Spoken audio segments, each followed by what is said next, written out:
আল্লাহ পাক রব্বুল আলামিন বললাম, সন্ধ্যা যখন ঘনায় আসে, রাত্রি যখন গভীর হয়, আস্তে আস্তে রাত 10টা 11টা বাজে, তখন দেখবা মানুষের ঘরে ঘরে ঘরের মধ্যে দরজার মধ্যে খিল লাইগা যায়, সিটকারি লাইগা যায়। দুনিয়ার মানুষগুলো তাদের দরজা বন্ধ করে দেয়। মিল কলকারখানা, মিল ইন্ডাস্ট্রিজ, অফিস, আদালত, দুনিয়ার সব কিছু বন্ধ হয়ে যায়। মানুষের ব্যবসা বাণিজ্য বন্ধ করে মানুষ বাড়ির দিকে দৌড়ায়, বিশ্রামের প্রয়োজন, ঘুমায়। দুনিয়ার সব দরজা যখন বন্ধ হয়ে যায়, অফিস আদালত যখন বন্ধ হয়ে যায়, আমি আল্লাহ পাক রব্বুল আলামিন গভীর রজনীতে আমি আল্লাহ আমার রহমতের দরজাগুলো খুলিয়া বান্দারে ডাকতে থাকি। বান্দারে ডাক দিয়া বলি, বান্দা ঘুম থেকে উঠ, বান্দা ওযু বানা, ওযু বানায়া যায় নামাজ বিছায়া তাহাজ্জুদের 2 রাকাত নামাজ পড়ে 4টা সিজদা দিবি। সিজদা দিয়ে বান্দা বান্দি রে যায় নামাজে বসে আমি আল্লাহ তাআলার কাছে দোয়া করবি, আল্লাহ গো আমার বিবিটা ভালো না, হেদায়েত দান করিও। আল্লাহ আমার সন্তানের প্রয়োজন, আল্লাহ তুমি আমার সন্তান দিও। আল্লাহ আমার ব্যবসার মধ্যে বারাকাতের প্রয়োজন, তুমি আমারে বারাকাত দিও। আল্লাহ পাক রব্বুল আলামিন আমার একটা ভালো চাকরির প্রয়োজন, তুমি আমার একটা চাকরি দিও। একটা স্ত্রী যদি 2 রাকাত নামাজ আদায় করে আল্লাহকে ডাক দিয়া বলে, আল্লাহ তুমি আমার স্বামীটা ভালো বানায়া দিও, শ্বশুর শাশুড়িরে হেদায়েত দিও, আমার আল্লাহ তার ডাকে সাড়া দিবে কি দিবে না বলেন? আমার আল্লাহ নবীর সময় ছিল, এখন কি ওই আল্লাহ নাই? আমিরুল মুমিনিন হযরত ওমর ফারুক রাদিয়াল্লাহু তাআলা আনহু মসজিদে নববীর মধ্যে তিনি ফজরের নামাজ পড়াইলেন। ফজরের নামাজ আদায় করে আমিরুল মুমিনিন হযরত ওমর রাদিয়াল্লাহু তাআলা আনহু রাস্তা দিয়ে হাঁটা শুরু করলেন। এমন সময় এক বুজুর্গ, তিনিও নামাজ আদায় করলেন। মাথার মধ্যে টুপি, মুখের মধ্যে দাড়ি, গায়ের মধ্যে লম্বা জামা, কিন্তু নেশা ছাড়তে পারে নাই। আল্লাহর বান্দা মদের বোতল নিয়া রাস্তা দিয়ে হাঁটে, 1 কদম হাঁটে আর 1 ঢুক করে মদ পান করে, একটা কদম হাঁটে আর 1 ঢুক করে মদ পান করে। এভাবে রাস্তা দিয়ে হাঁটে আর আগায়। অপর প্রান্ত থেকে আমিরুল মুমিনিন হযরতে ওমর রাদিয়াল্লাহু তাআলা আনহু আসতেছেন। হঠাৎ করে ওই বান্দা তাকায় দেখে, আমার সামনে দেখি জ্যান্ত আজরাইল দেখা যায়। আমিরুল মুমিনিন ওমরকে দেখে সবাই ভয় পায়। আল্লাহর বান্দা মনে মনে চিন্তা করে, আমার হাতের মধ্যে যে মদের বোতল, আমার মাথার মধ্যে টুপি, মুখে দাঁড়িয়ে আছে, সুন্নতি লেবাস আছে, দেখতে বড় বুজুর্গ মনে হয়। আরবের মানুষ কিন্তু যদিও অন্যায় অপরাধ করত, কিন্তু সুন্নতের সাথে চলতো। কথা বলেন ঠিক কিনা? তাদের পোশাকে হইছে কি বলেন? লম্বা জামা। আরবের মানুষের পোশাক কি? লম্বা জামা, মুখের মধ্যে দাড়ি, সবার কম বেশি। আল্লাহর বান্দা মনে মনে ভয় পায়। এখন যদি হযরত ওমর দেখতে পারে আমার হাতের মধ্যে মদের বোতল, তাইলে আমার আর আস্ত রাখবে না, আমার শরীর থেকে আমার মাথাটাকে আলাদা করে ফেলবে। এবার ভয়ে আল্লাহর বান্দা দাঁড়ায় আছে আর থরথর করে শরীরটা কাঁপতেছে। এমন সময় হযরতে ওমর রাদিয়াল্লাহু তাআলা আনহু সামনে আসলেন, সালাম দিলেন। আল্লাহর বান্দা সালামের জবাব দিলেন। ওমরকে দেখা ভয় পেয়ে গেছে, কথা বলতে পারে না। হযরতে ওমর ডাক দিয়া বলে, রে আল্লাহর বান্দা, হাতের মধ্যে কি? আল্লাহর বান্দা ভয়ে কাচু মাচু হয়ে আল্লাহকে ডাক দিয়া, মন থেকে ডাক দিয়া বলে, আল্লাহ গো, এই বিপদের দিন তুমি ছাড়া কেউ আমাকে সাহায্য করতে পারবে না। আল্লাহ গো, কেউ নাই, কে আমাকে সাহায্য করবে? আল্লাহ, এখানে আমার মা নাই, বাবা নাই, আমার বিবি নাই, সন্তান নাই, আমার বন্ধু বান্ধব কেউ নাই গো। আল্লাহ, কে আমাকে এই মহা বিপদ থেকে আমাকে সাহায্য করবে? আল্লাহ গো, মেহেরবানি করে তুমি আমাকে সাহায্য করবা। আপনাদের কাছে জবাব চাই, আল্লাহকে ডাকলে আল্লাহ শুনে কি শুনে না? আমার দয়াল মাওলা রে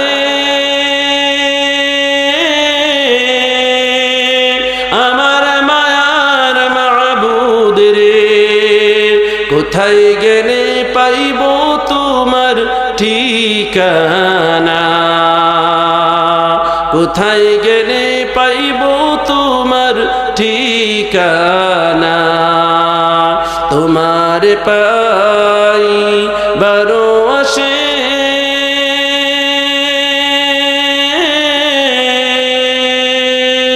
ঘুরি আমি দেশ বিদেশে, তোমার পাই বারো আসে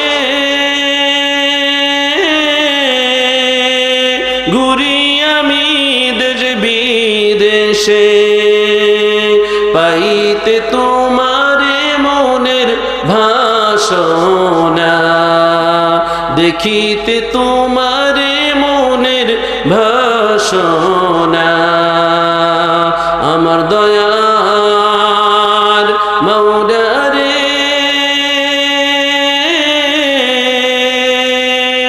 আমার মায়ার মাবুদ রে, কোথায় গেলে পাইব তোমার ঠিকানা, কোথায় গেলে পাইব তোমার ঠিকানা। হযরতে নূহ আলাইহিস সালাতু ওয়াস সালাম যখন 9 থেকে 950 বছর পর্যন্ত মানুষদেরকে দ্বীনের কথা বললেন, এ মানুষ তোমরা বলো লা ইলাহা ইল্লাল্লাহ, লা ইলাহা ইল্লাল্লাহ, নূহ নবিয়ুল্লাহ, তোমরা বলো এই কালেমা, তাহলে আল্লাহ পাক রব্বুল আলামিন তোমাদেরকে নাজাত দিবেন। কিন্তু না না, 900 থেকে 950 বছর পর্যন্ত কালেমার দাওয়াত দেওয়ার পর মাত্র 80 থেকে 82 জন মানুষ মুসলমান হইল, আর সবাই নূহ নবীর শত্রু হয়ে গেল। সবাই নূহ নবীরে কষ্ট দেয়, কথার মাধ্যমে কষ্ট দেয়, কাজের মাধ্যমে কষ্ট দেয়।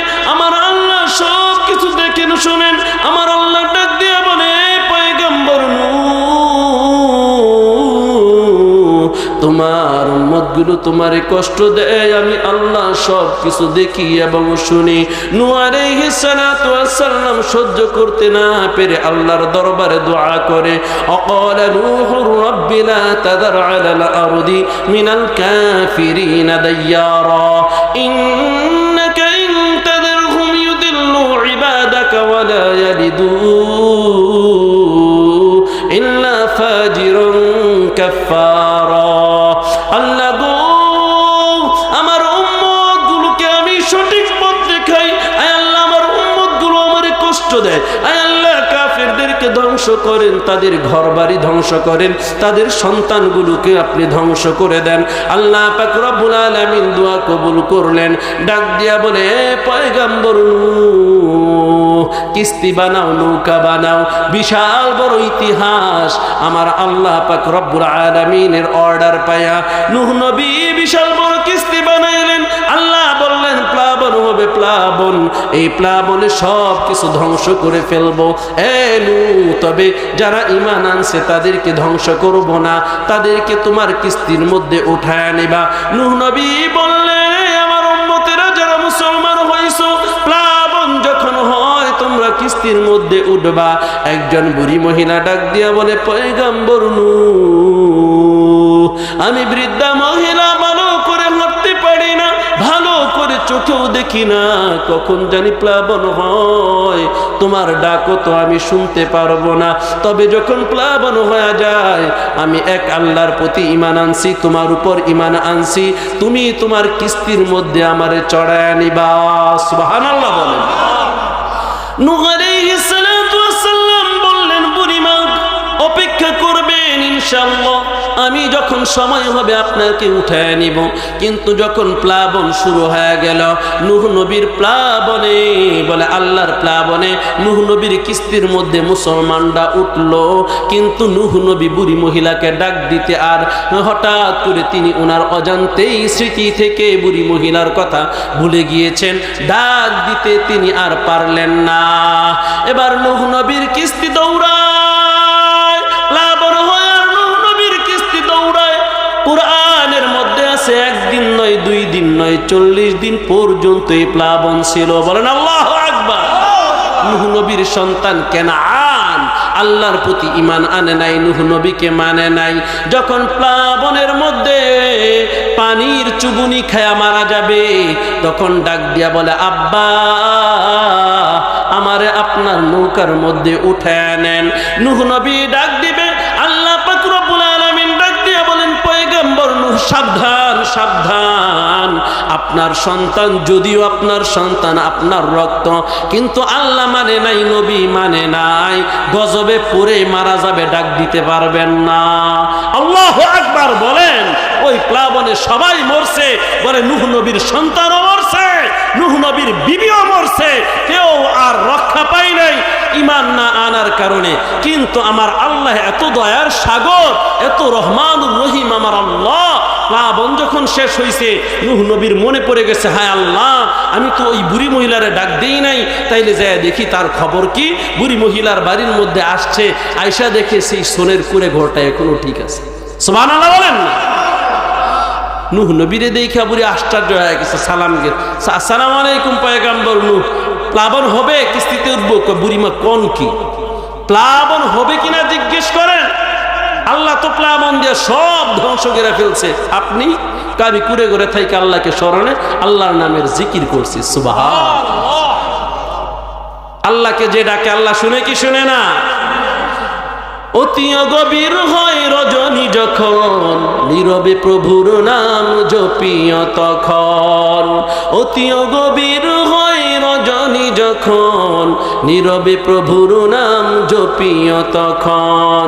প্রভুর করুণা যদি পাইবারে চাও, প্রভুর করুণা যদি পাইবারে চাও, গভীর রাতে উঠে প্রভুর গুণগান গাও আয় বেরাদার। দূরে বাসা যায়ারে বদ, ইয়ারে বদ বড় তর বুয়াদ আজমারে বদ, ইয়ারে বদ আ রদ তুরা সুয়ে জহিম, ইয়ারে নেকু গিরতায়া বিনাঈম। লা ইলাহা ইল্লাল্লাহ, লা ইলাহা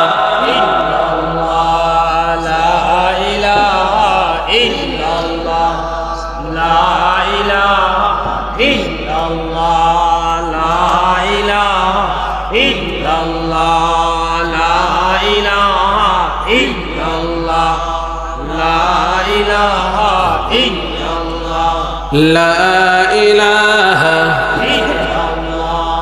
হমেশা জিকির করো মুমিন, গাফেল থাইকো না। আল্লাহর জিকির করতে ভালো লাগে না খারাপ লাগে? নারায়ে তাকবীর স্লোগান দিতে ভালো লাগে না খারাপ লাগে? ইমানদার যখন আল্লাহু আকবার তাকবীর শুনবে, তার ঈমান তাজা হয়ে যাবে। কথা বলেন ঠিক কিনা? লা ইলাহা ইল্লাল্লাহর জিকির যখন করবে, তার ঈমান তাজা হয়ে যাবে। কুরআন তেলাওয়াত যখন শুনবে পড়বে, তখন তার ঈমান তাজা হয়ে যাবে। আর বেঈমান যখন তাকবীর শুনবে, তখন পলানোর জন্য চেষ্টা করবে। কথা বলেন ঠিক কিনা? লা ইলাহা ইল্লাল্লাহর জিকির যখন শুনবে, শয়তান পলানোর চেষ্টা করবে। কুরআন তেলাওয়াত যখন হবে, কুরআন তেলাওয়াত যখন শুনবে, শয়তান পলানোর চেষ্টা করবে। কথা বলেন ঠিক কিনা? ইমানদারের কাছে আল্লাহু আকবার তাকবীর অনেক প্রিয়, লা ইলাহা ইল্লাল্লাহর জিকির অনেক প্রিয়, আল্লাহ আল্লাহ জিকির অনেক প্রিয়, কুরআন তেলাওয়াত অনেক প্রিয়, কুরআনের বয়ান অনেক প্রিয়। যারা শ্রোতা আসে তাদের কাছে প্রিয় হয়। কথা বলেন ঠিক কিনা? আর একদল আছে ঘরে বইয়া বইয়া কি করে, তাদের কাছে মজা লাগে। আছে না না এরকম? हमेशा जिकिर करो मोमिन गाफिल थईको ना, हमेशा जिकिर करो मोमिन गाफिल थईको ना। जिकिर करছেন ইব্রাহিম নবী,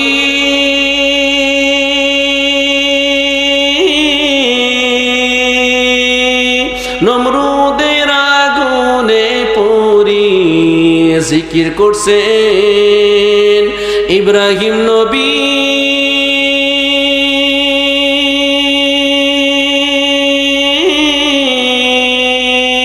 নমরুদের আগুনে পড়ি আগুন হইল ফুল বাগিচা,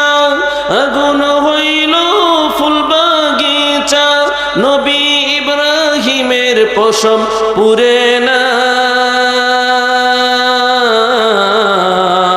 হামেশা জিকির কর মুমিন গাফেল থাইকো না হামেশা জিকির কর মুমিন গাফেল থাইকো না লা ইলাহা ইল্লাল্লাহ লা ইলাহা ইল্লাল্লাহ লা ইলাহা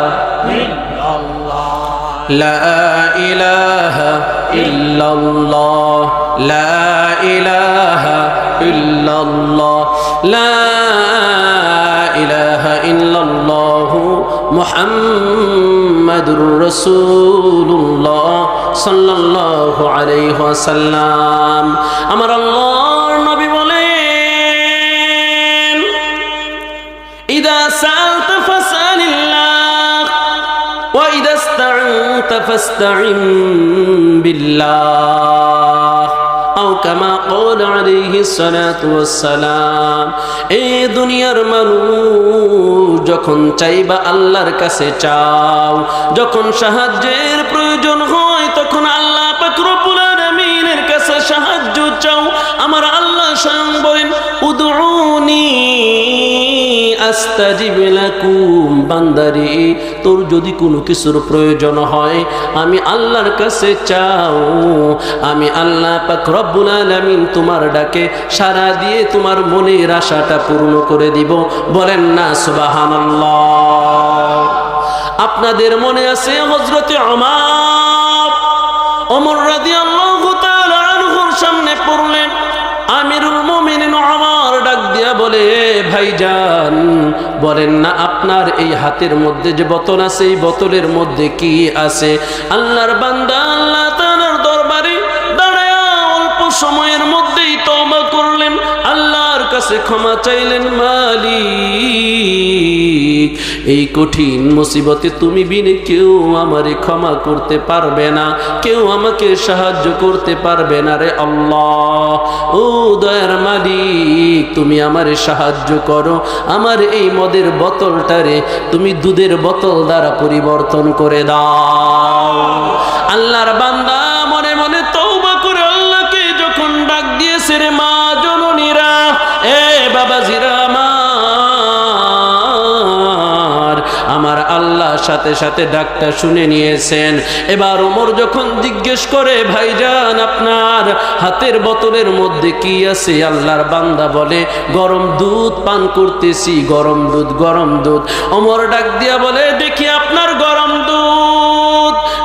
দুধের বোতলটা যখন ওমরের হাতের মধ্যে দেওয়া হয় ওমর রাদিয়াল্লাহু তাআলা আনহু হাতের মধ্যে লাগাইলেন তাকায় দেখে যেন মনে হয় মাত্র উড়ান থেকে দুধ দহন করে গাভীর উদান থেকে দুধ দহন করে নিয়ে আসছে চিৎকার করে বলেন সুবহানাল্লাহ কাদেরে কুদরত তো দারি বর কামাল আনতা রব্বি আনতা হাসবি যুল জালাল তুহি কাদের জলিলুল্লাহ জাহাদার বহর কারে তুহি মেরে নেগাহদার তাইলে বিপদে পড়লে ডাকবো কারে আল্লাহকে ডাকবো আল্লাহ কয় আমি তোদেরকে বানাইছি আমাকেই ডাকবি সূরাত বনী ইসরাঈলের 23 নম্বর আয়াতে কারিমা আপনাদের সামনে তেলাওয়াত করেছি ওই আয়াতের মধ্যে আমার আল্লাহ বলেন আকাযা রাব্বুকা আল্লা তা'বুদু ইল্লা ইয়্যা এ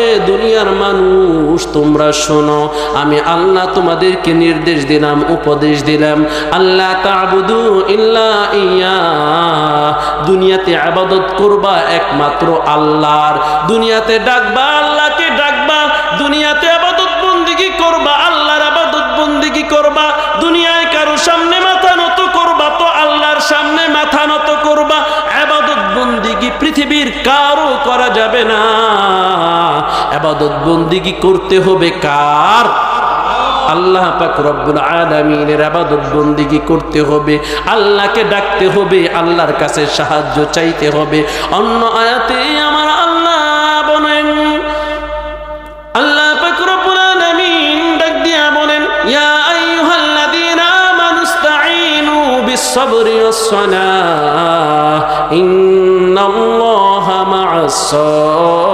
সাবিরিন। বান্দারে, তুই মুমিন, আমার কাছে সাহায্য চাইবি ধৈর্যে এবং নামাজের মাধ্যমে। তাইলে সাহায্য চাবো কার কাছে? আল্লাহর কাছে। আল্লাহ শিখাই দিয়েছেন দুই জিনিসের মাধ্যমে সাহায্য চাইবা। কয় জিনিস? ধৈর্য এবং নামাজ। আপনার কোনো কিছুর যদি প্রয়োজন হয় সাথে সাথে নামাজে দাঁড়ায় যান। আপনি অসুস্থ হয়েছেন, নামাজে দাঁড়ান। আপনার ব্যবসায় বারাকাত, নামাজে দাঁড়ান। পৃথিবীর যত সমস্যা আছে সব কিছুর সমাধান করবেন কিসের মাধ্যমে বলেন? নামাজের মাধ্যমে।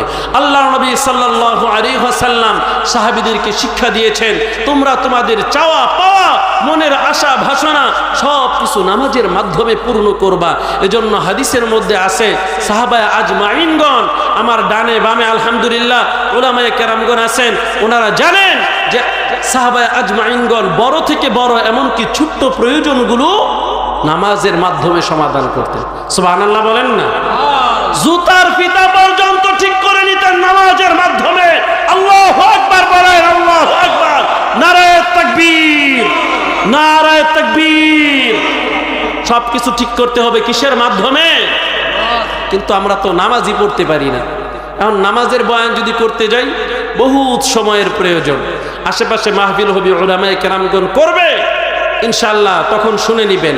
তবে আমি আপনাদেরকে যেটা শিখাইতে চাই, আপনার সমস্ত চাওয়া, আপনার সমস্ত পাওয়া, আপনার সুখ, আপনার ধূপ, আপনার পৃথিবীর সব, সকাল থেকে সন্ধ্যা, সন্ধ্যা থেকে সকাল পর্যন্ত যত সমস্যার সমাধান দিতে পারে নামাজ তার সমাধান। কথা বলেন ঠিক কিনা? নামাজ সমাধান দিতে পারে আপনার নামাজ। কারণ নামাজ হইল সবচাইতে বড় দোয়া। নামাজ হইল সবচাইতে বড় কি? দোয়া। আমরা বলি না ইহদিনাস সিরাতাল, আমরা বলি ইয়্যাকা না'বুদু ওয়া ইয়্যাকা নাস্তাঈন, ইয়্যাকা না'বুদু ওয়া ইয়্যাকা নাস্তাঈন। আল্লাহ গো, আমরা তোমার ইবাদত করি, তোমার কাছেই সাহায্য চাই। বয়ান করতে গেলে ওইদিকে অনেক সময় লাগবে। নামাজ পড়বেন তো ইনশাআল্লাহ? নামাজ পড়বেন ইনশাআল্লাহ? আজকে আপনাদের 12 পাকিয়া বড় জামে মসজিদের মধ্যে আমরা এশারের নামাজ আদায় করে আসলাম। সুবহানাল্লাহি ওয়া বিহামদিহি সুবহানাল্লাহিল আযীম। মুরব্বি আছে কয়েকজন, 8-10 জন মুরব্বি আছে, যুবক আছে 4-5 জন, শেষ। অথচ এত বড় মসজিদ বানায় রাখছেন, মুসল্লি নাই। কি অবস্থা হবে আপনাদের বলেন? আগের মুরব্বিরা কেমন ছিল? এই যুবক ভাইয়েরা, আগের মানুষ কেমন ছিল? 5 ওয়াক্ত নামাজ সময় মতো মসজিদে গিয়ে আদায় করতেন।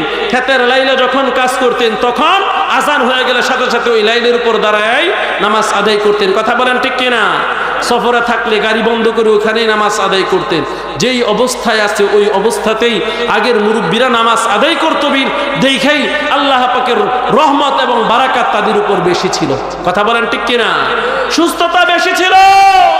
আর এখন ডিজিটাল যুগ আইসা আমরা সারা রাত মোবাইল ফোন চালাইতে চালাইতে রাত 3টার সময় ঘুমাই, সকাল 10টা 11টার সময় উঠি।